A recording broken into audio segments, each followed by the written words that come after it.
What was hard to get over was being blamed for something that not only I didn't do, but that happened to me. Meghan Markle is reportedly hurt and disappointed by the nicknames the royal family has for her, and once you hear them, you'll know why. Omid Scobie's new book, Endgame: Inside the Royal Family and the Monarchy's Fight for Survival, has many shocking revelations about the royal family, especially regarding Meghan.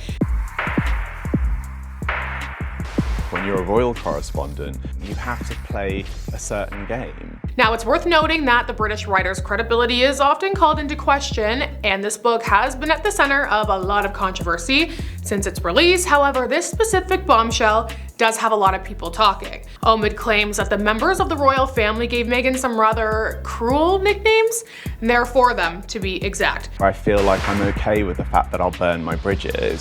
So number 1, Duchess Difficult.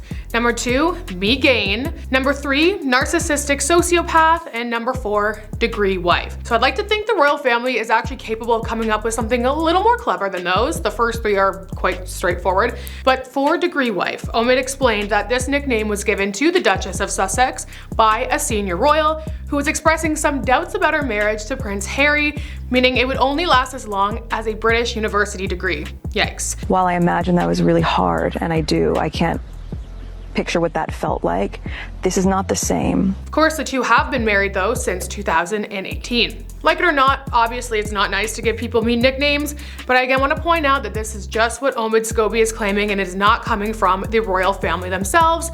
And since the book's release, the firm has been totally tight-lipped and have not publicly commented on Endgame or any of the claims within it. Relationship expert Luella Alderson spoke about the situation with the Mirror, telling them that the unsavory nicknames likely hurt Meghan's confidence and self-esteem, which does make sense. I know it would hurt mine as well.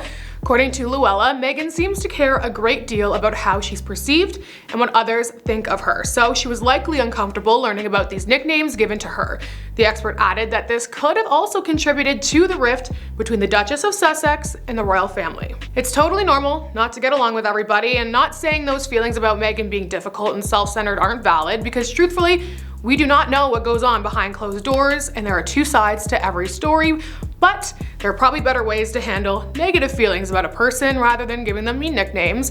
But of course, we don't know if they were even said for sure. I'm curious about your thoughts though. Do you believe that the royal family gave Meghan those nicknames? But an even more explosive claim has come out from Endgame, specifically from the Dutch version of the book. Omid named 2 members of the royal family who allegedly made comments about the skin color of Archie. Of course, that's Meghan and Harry's son. Concerns and conversations about how dark his skin might be when he's born. What? Now, these claims were first made by Meghan and Harry themselves during their tell-all interview with Oprah in 2021. Meghan said there were talks and conversations in the palace about the skin color of their firstborn son. However, they did not name who exactly made these comments. But in the Dutch version of the book, Omid actually named the 2 royals, King Charles and Kate Middleton. However, Omid insists that he did not put their names in any version of the book he wrote, so that begs the question, how did their names end up being published? According to claims made to the Sunday Times, Omid Scobie's UK agent did send a draft of the book's manuscript to be translated into Dutch that identified the 2 royals, so it is truly a he said, she said, very confusing and convoluted situation. With all of the disparaging headlines coming out from Endgame, do you think the royals should address these allegations or not give any time to Scobie's claims?